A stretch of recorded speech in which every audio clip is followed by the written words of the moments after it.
আসসালামু আলাইকুম আমার প্রিয় ফ্যান ফলোয়ার বন্ধুরা, কেমন আছেন? আশা করি ভালোই আছেন। তো আমি আসলে ভিডিওটা করলাম এই কারণেই, বিভিন্ন পত্রপত্রিকা আমার নামে ভুয়া সংবাদ প্রচার করে, মিথ্যা সংবাদ প্রচার করে।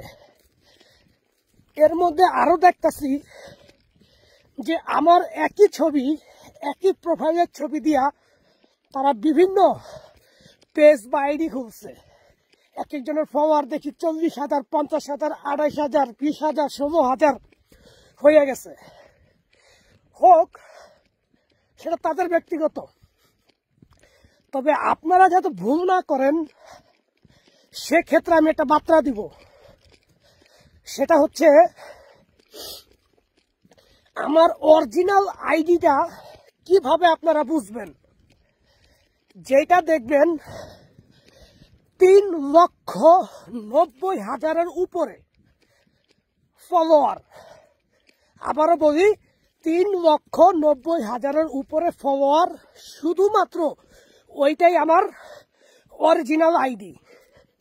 আর এর নিচে, মানে 3,90,000 নিচে যত আইডি দেখবেন এগুলো সব ফেক আইডি। যদি আমাকে ভালোবাসেন, যদি আমাকে আপনারা পছন্দ করেন বাংলাদেশের নাগরিক এবং আপনাদের প্রিয় ভাই বন্ধু হিসেবে বা আপনাদের প্রিয় সন্তান হিসেবে, তাহলে ওই ধরনের ফেক আইডিগুলা আপনারা রিপোর্ট মারবেন।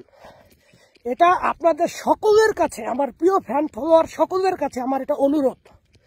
দয়া করে আপনারা আমার এই অনুরোধটা রাখবেন। আর পত্রিকা আমার নামে অনেক ভুয়া সংবাদ প্রচার করে, সঠিকটা আমি আপনাদের বলে দেই। সেটা হচ্ছে, আমার নাম মোহাম্মদ সোহেল সর্দার নীরব।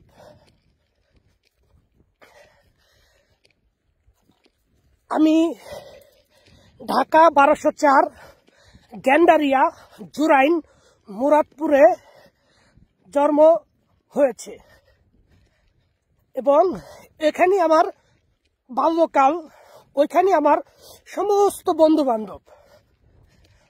তো 2005 সালে আমি এসএসসি পরীক্ষা দেই এবং পরীক্ষায় পাশ করে 2005-এই ঢাকার পুরান টাউন কবি নজরুল গভর্নমেন্ট অ্যান্ড কলেজ ইউনিভার্সিটিতে আমি ভর্তি হই মানবিক শাখায়।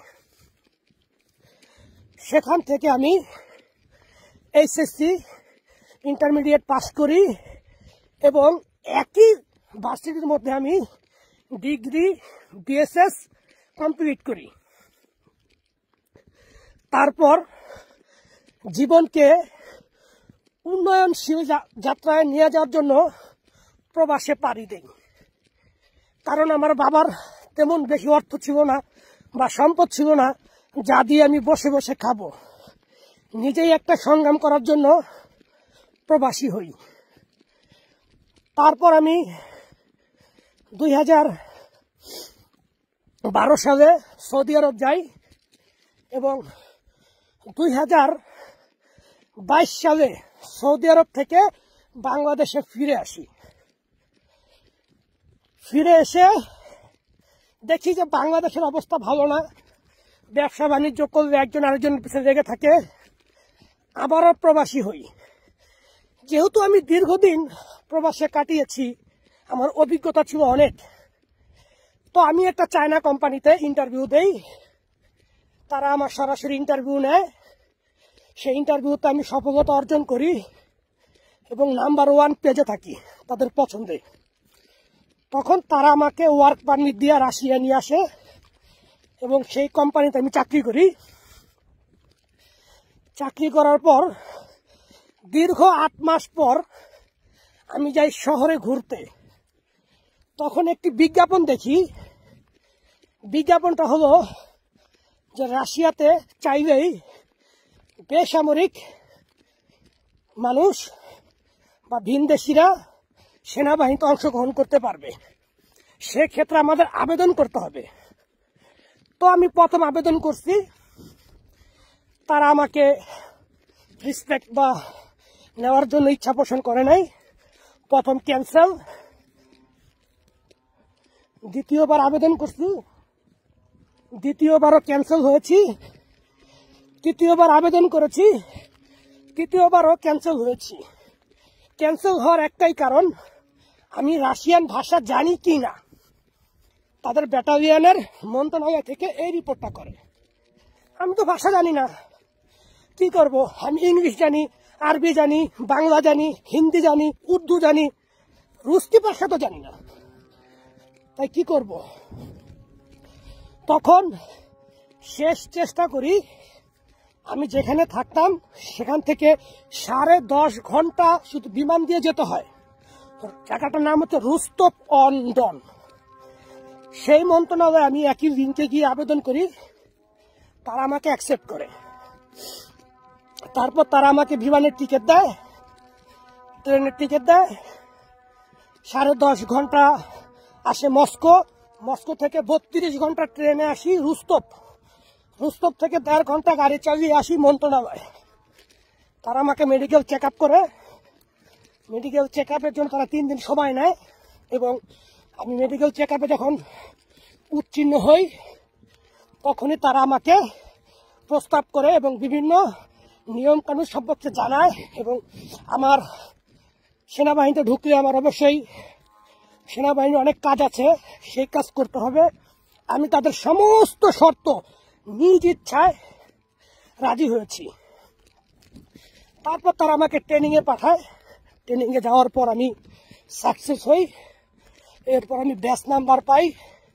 ব্যাচ নাম্বার পাওয়ার পর আমাকে একটি ব্যাটালিয়নের উপর দেওয়া হয়। আমার ব্যাটালিয়নের নাম হচ্ছে আলগা। এখানে প্রায় 2000 ব্যাটালিয়ন আছে, তার মধ্যে আলগা হচ্ছে একটা ব্যাটালিয়ন। তো আমি সেই ব্যাটালিয়নে আছি বর্তমানে। তো এই আর কি।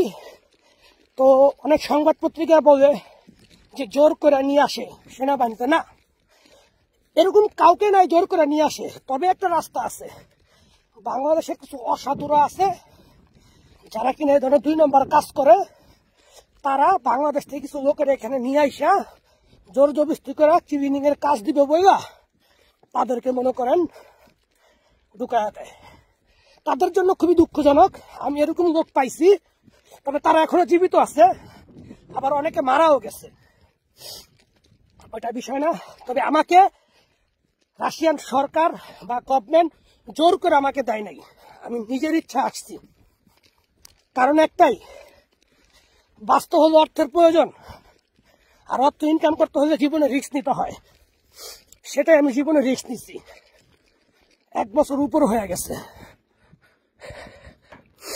1 বছর উপর হয়ে গেছে। আলহামদুলিল্লাহ, আপনাদের দোয়া আমি এখনো সুস্থ সবল আছি এবং সেনাবাহিনী থেকে অনেক মেডেল অর্জন করছি। সেই বিষয়ে পরে ভিডিও দিব। তো আলহামদুলিল্লাহ সব দিক থেকে ভালো আছি। তো এখন আবার কাজে ব্যস্ত হয়ে পড়বো। এখন আপনাদের সাথে কথা বলতে পারবো না। আপনারা শুধু যেটা দেখবেন 3,90,000-এর উপরে, সেইটাই শুধুমাত্র ফলো দিবেন। আর এর নিচে জাগতের পাবেন, সাথে সাথে বলুক মারবেন, ঠিক আছে? আর আমার বাড়ি হচ্ছে জোরাইন মুরাদপুর, আর আমার বাবার